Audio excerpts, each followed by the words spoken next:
Hey guys, this is South Georgia Bass and I'm doing another Tackle Tuesday video. Today I have 4 baits I'm going to talk to you about, tell you different techniques we could use with it, what my thoughts are, and what's some of the disadvantages and advantages of using this bait. Now, what I'm going to first start out with, I'm going to do just kind of basic opening or review of each bait, and then I'm going to go to the pond, show you different ways you could use it, see if I can catch some fish out of them. I'm first going to start off with the Gambler. The Gambler 4-inch Ugly Otter Green Pumpkin Bait. This bait is really good for the summertime. I catch most of my fish off of golf course ponds using this, but this bait is really good. It smells really horrible, which, the worse it smells, usually the more the bass might want to try and get it. Of course, that's what I'd think if I were a fish. But yes, this Ugly Otter, I really love it. It's really summertime fishing is where it's really keen at, where it comes to when it comes to really working. Now you can usually what I just do is your just regular weedless rig. I'll sit there and cast it out, and I'll cast it towards like the bank on the other side. If you're on a pond and you can cast to the bank on the other side, then I'll cast to the other bank and then just hit it back and forth. I'll just bump it back, and it works really good doing that. But this is the Ugly Otter, and I actually really like this bait. I've used this in golf course ponds and have very many good fish off of it. So I've actually caught a good 4-pound bass off of that bait before at a golf course pond. It's really good. Then I'm going to talk to you. It's not actually a bait. It's the net rig. This is your one I got in the mystery tackle box a little bit ago. I was going to do a review on it. I have it paired with the Vicious Fishing, the Shakin PT 4-inch in Watt Candy. Vicious Fishing for the ultimate strike. That's what I have it paired with right now. And the net rig, it's okay. I don't really like it because the hook size that it comes with, the hook size is not that great at all. I find it really hard to actually catch bass off of it because of the hook size. But I do like the presence that it shows. How it kind of sits there, sort of like this, and has the presence as it sits up, and then it goes and it has it sits up. It's really cool. And sometimes it'll roll over. Usually it'll stand up. But I really like it, like the presentation it shows. I just don't like the hook size. I can't ever seem to get a bass off of it. It takes me forever to get a bass off of it because of the hook size. I ended up last time I used it missing a lot. Yeah, with the Vicious Fishing, I'm gonna go to the Reaction Strike. I believe it's a popping frog in black. I was gonna do a review on this bait just to kind of warn you guys. I don't like this frog. It's not that great. Okay, so first of all, I'm gonna show you some of the things that tell you my thoughts on the frog. Basically, it's a pretty good popping frog. I like how the little whiskers on the back are kind of small. Things I don't like about it, it doesn't pop the best, and when it's in, well, not really doesn't pop the best, but it fills up with water really easily. Frog buying tip. You want to see, when you read the description of a frog, you want to buy one that has a separate capsule for air so that it won't fill up with water.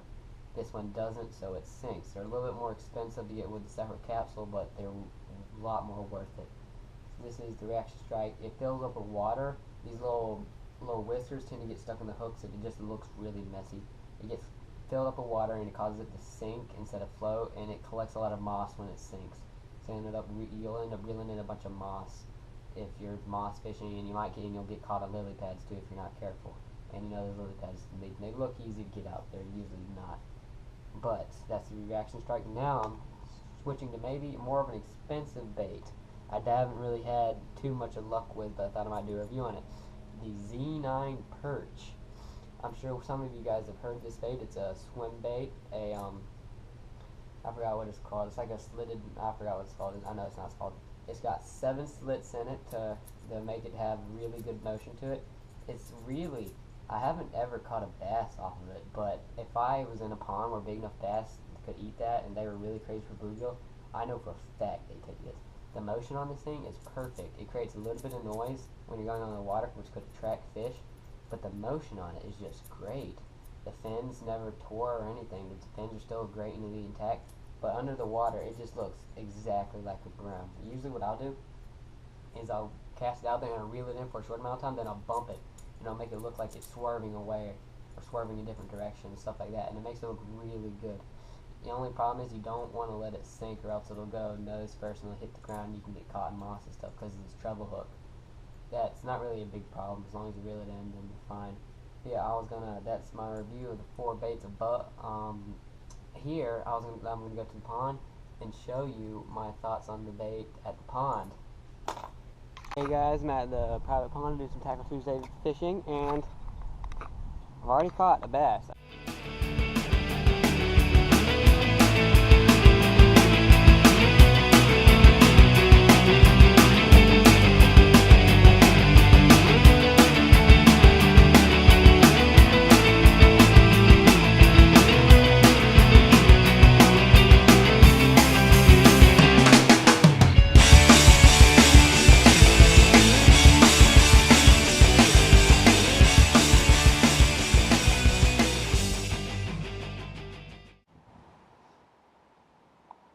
Okay, so now, since I haven't caught anything else, I'm gonna do kind of all around bait. Net rig, gotta be careful with it. It gets caught on moss.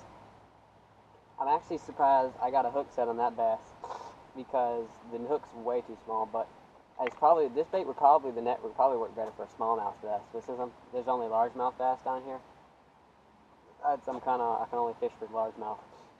But net rig. Usually, what'll usually do the best, you gotta be careful with this rig because it's really light. So yeah, there you go, I got a good cast out.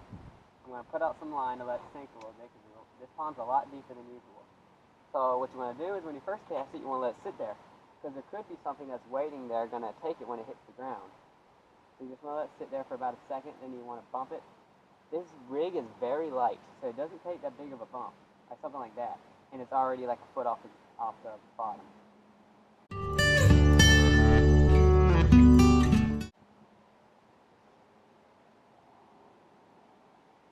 Then you might want to switch it up a little bit. Kind of have your rod like that, just pull it across like there. Okay. So that was your net rig. And if you watch my video on the Nico rig, I did a whole little video on it. I caught that one bass. I called it the net rig the entire time. I don't know what I was thinking. But this is the net rig, not the Nico rig that I showed you. Okay, I'm going to switch to the, let me see, what do I have next? I think I'll switch to the ugly otter bait. Okay, I'm going to switch to the ugly otter, which is a bait that I prefer to use in this pond. Because they really like crayfish bait. So I'm going to use that real quick and see if I get anything off of it. Then I'm going to try to show you what it's like. Hit some tricks and stuff to it. Let me get... For this hook, usually I use like a 3/0 or a 4/0. Usually anything bigger doesn't exactly fit on it. I have some 5/0s in my back pocket.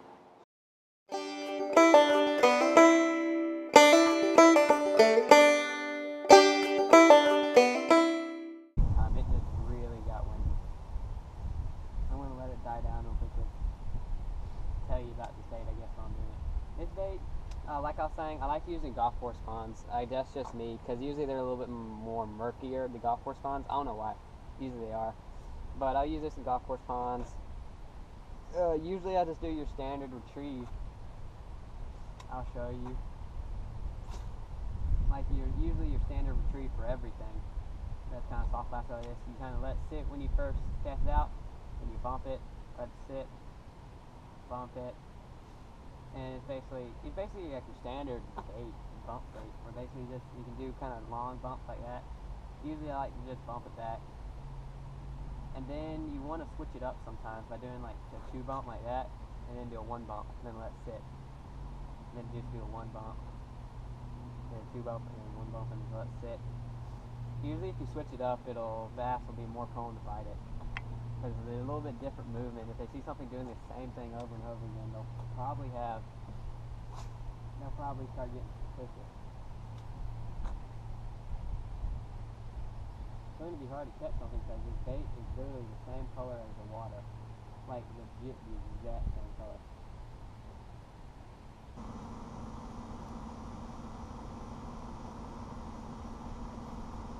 Okay guys, sadly that was off camera, but I just got a nice, okay sized bass off of the, off the Gambler Ugly Otter. Okay size bass, probably about a pound, pound 1/4. Pretty good sized bass. You want to release them? Sadly, that was off camera. I was in a spot that I couldn't get the camera at, but I knew there was bass there, so I went there to at least try and catch something. And looks like I did. There he goes. Now that I'm happy that I at least caught one bass, I'm going to go switch to the reaction strike. See if I can't catch anything off of that. I doubt it. I really don't like that frog. That's why I did a review on it, so I can warn everybody else that you probably shouldn't get that frog. It's not that good a quality.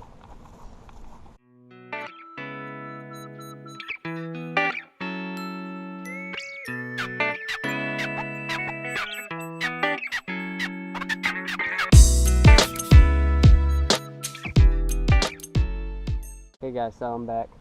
I'm gonna try and hit this corner right here with the frog and try and get something. I don't expect to have any luck, but you never know. Might as well try.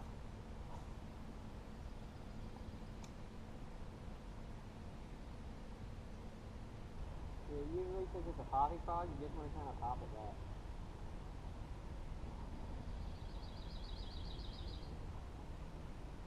What you can do now, which is a technique I've learned, if you're on like a heavy moss mat or you're fishing in open water, sometimes you want to try and do this. I'm going to cast it back out. I can tell you. Sometimes if you sit here and bump it like this, have your rod tip high like this and bump it, you can sometimes get a bass off of like open water, sometimes, and off a moss mat. You sit here and bump it like that, and it'll pop it just straight back to you. Cool. Sometimes it works. I've caught maybe one or two bass off of doing that with a frog. Now I want to show you the other way you can do it. I'm going to hit this tree real quickly actually. I just found a hook. Yeah, I just found a hook and a sinker. I might leave the hook because it's rusted through. Keep the sinker though. It's pretty good. It's a little bullet sinker. But yeah, I'm going to go back, switch to Xenon perch, do that, get that off my back. That'll be the last bait, and then that'll be it for Tackle Tuesday. Okay guys, so I'm back. This time though, instead of the reaction strike, I'm going to the Z9 perch, which I've actually never caught a bass. I really love this bait. It's really good quality, unlike this reaction strike frog. I really don't like the frog, but it's really good quality. It does a very nice bump. It bumps very nicely when it's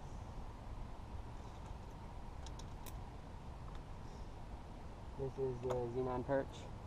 So usually it goes for about... Okay guys, so I'm back. This time though, instead of the reaction strike, I'm going to the Z9 perch, which I've actually never caught a bass. I really love this bait. It's really good quality, unlike this reaction strike frog. I really don't like the frog, but it's really good quality. It does a very nice bump. It bumps very nicely when it's...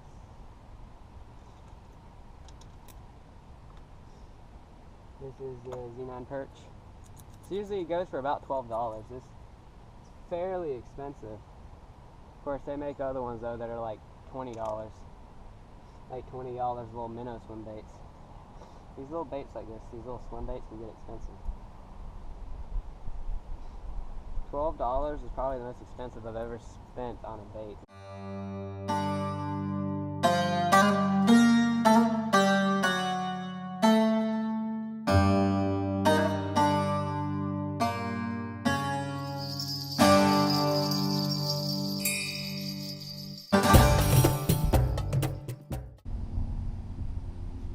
Okay, so basically, some of the ways you can use this bait. You can either reel it back in like this, just reel it flat back in. That'll work. Or what I like to do is I like to bump it. Usually I keep my rod tip down low, just bump it back. I reel it in, bump it, reel it in, bump it, reel it in, bump it. And I'll do that for a little bit.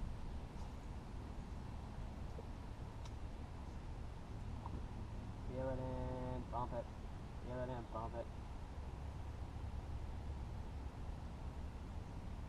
And usually that tends to give it a little bit more motion when you kind of bump it back.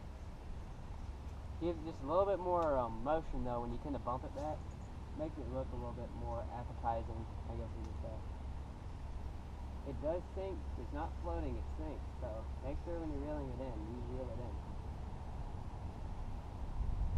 You want to kind of like do something like that and then let off and then reel in your slack and then do that and then let off your slack. That'll also tend to give it some kind of emotion. You want to let off quickly though. If you do like this and you reel it in and you let off kind of slowly, then it'll sink. And it won't give it the motion that you want. You want to let off like that, kind of let off like that, and it'll steer off to like the right or the left side. It's really cool. Yeah, I doubt I'm going to catch anything off of this, so I'm going to get one more cast and I'm probably going to end it.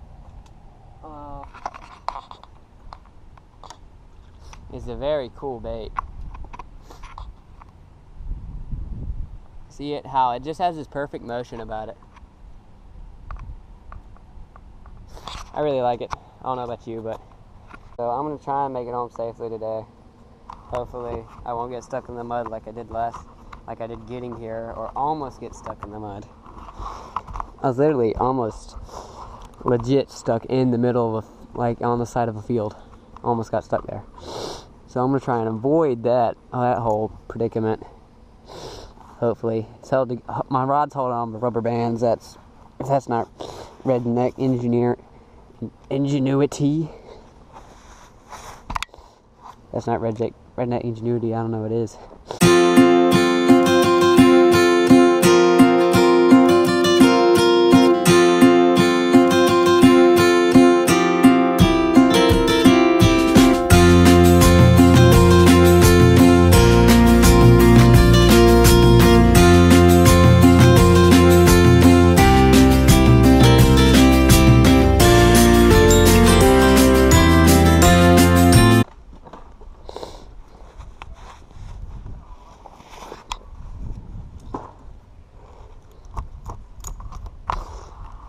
Okay, made it back safely. That's good. This is South Georgia Bass, and this is Daniel signing out. See you later.